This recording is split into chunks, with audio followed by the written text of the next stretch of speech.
Hi, this is Matthew Robert Payne, and this is the book He's Redeeming Love. This is chapter 97 of the book, and this is a chapter called Community Treatment Order lifted by a doctor.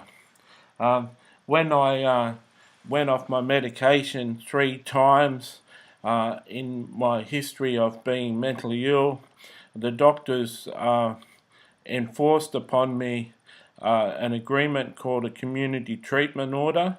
I think I've shared that in a previous chapter. Essentially, the community treatment order said that I had to come in and see the doctor once a month.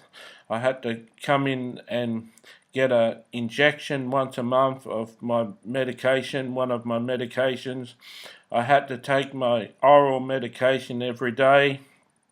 I had to submit to blood tests to test the levels in my blood of the oral medication whenever they requested a blood test. I hate needles, and so I don't like getting my injection, and I certainly don't like blood tests with them drawing blood. And so this was a traumatic thing for me and something I didn't really like. For a number of years, they kept on doing a 6-month review on the community treatment order, and my doctor and my case manager would say that they're recommending that the community treatment order be continued. And they used to invite me in for an interview with the magistrate over the phone, and they'd conduct an interview with me and ask my opinion of what I thought. And I got to the stage where the last couple of times they invited me to the interview, I told them I wasn't coming to the interview because there was no use coming to the interview to talk to the magistrate, because they simply believed that I needed the community treatment order, and they didn't trust me, and my word wasn't enough that I wasn't going to go off my medication again, and they could have all the same things enforced without having a piece of paper saying I have to do it.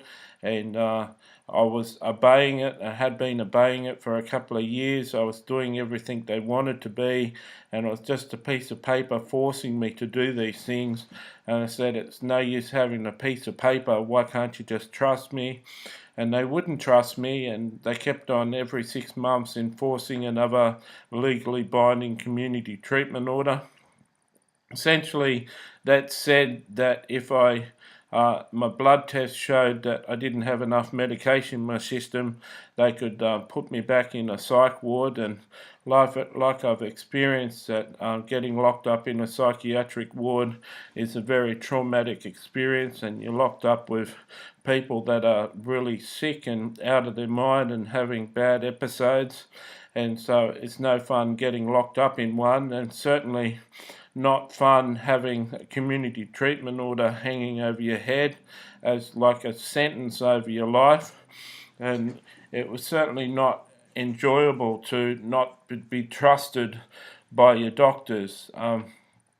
So it came as a tremendous relief when one of my psychiatrists left, and I got replaced with another psychiatrist. That I'd had the new psychiatrist for about 6 months and been seeing a new case manager for about a year.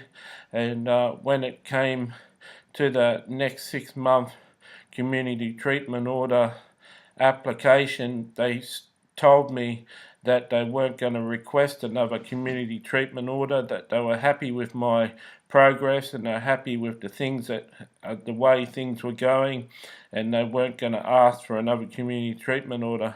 I the day they told me, I walked out of the psychiatrist's office with such a joy in my step. I think I filled up with tears. I was quite emotional that finally here I was, a psychiatric patient that had gone off his medication 3 times and couldn't be trusted. Finally, I was trusted by my psychiatrist, and I was trusted by my caseworker again, and they believed that I was going to be trusted to take my medication. I still went in once a month to have my injections, and I still saw my psychiatrist once every 3 months, and I still went through all the process, but there wasn't a legal binding document over my head anymore, and I was so happy. It's hard sometimes to suffer with a mental illness. The depression involved with being a bipolar sufferer is tremendously tormenting and can be really traumatic to a person, and I've suffered a lot with the depression, and there's certain stages of depression, as you've heard in my story, that get you into a very suicidal state and in a state of being where you don't wish to be alive and you don't want to be alive, and you wished you could just die in your dreams and not wake up in the morning and be in heaven. And depression is just a tremendous suffering. So many people say to someone in depression, just get over it and lift your spirits and just smile and be happy, and yet they don't understand that it's the same as having cancer, or it's the same as having diabetes, or it's the same as any other disease. There's something clinically wrong with the person. It's not that they're having a bad hair day, it's not that they're feeling particularly sad on certain days and just can't get themselves out of it. There's an actual chemical in the brain that is missing, that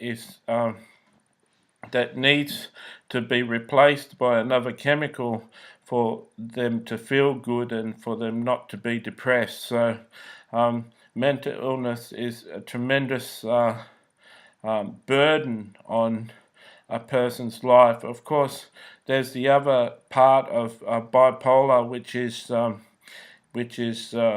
the mania, which is the highs, and the mania can work good or it can work against you. For some people in mania will spend a whole lot of money. It's not uncommon for me to have my whole pension, my fortnightly pension, spent within 2 days, and for me to have food in my fridge for the fortnight and have $20 in the bank for milk for the fortnight, but all the rest of the money be spent. And sometimes I can spend it not on the right things, but I just seem to blow my money, and this is a result of mania due to my bipolar disorder. I found recently I've been spending the money on producing books and getting things done that are constructive, but for many people with bipolar, when money becomes available, when they're high in mania, they'll spend a whole lot of money and put themselves in positions where they end up mentally ill, they end up homeless, or end up with the power getting cut off or having mobile phones disconnected.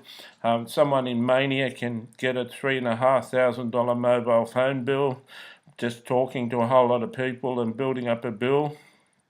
Someone bipolar does actions and doesn't have any concept of the consequences of their actions, so they make decisions and do things that are crazy for a sane person to do, and yet they don't have any recourse, they don't have any reaction built into them to stop doing crazy things. So mania can really wreak havoc on someone with bipolar. Of course, I've got bipolar and I've got schizophrenia, and so the main part of schizophrenia that affects me is the false Antichrist spirit voice that speaks to me and pretends to be Jesus, and that voice can trip me up and cause me all sorts of grief, and I'm getting better at being able to discern that voice, but it still comes to me, and still causes me grief from time to time, but it's a good thing that Jesus speaks to me so clearly, and he can correct things, which is a good thing. So mental illness is a hard cross to carry. Of course, in Mania, you can be very creative. In Mania, you can stay up for 2 nights in a row, and it's just like you're on an amphetamine, or it's just like you're on speed, for the street name of the drug. And the longer you stay up, the more creative you get, and the more spiritually anointed you get. And so you can sit down at your computer and turn on the computer and do 10-15 minute videos in a row, and for them all to work out as chapters in a book like this one is becoming. So I was tremendously happy that the community treatment order was lifted by my doctor, and I walked home that day with a real spring in my step, knowing that God had seen a way for me to bring myself to a position that I had a good reputation with my doctors.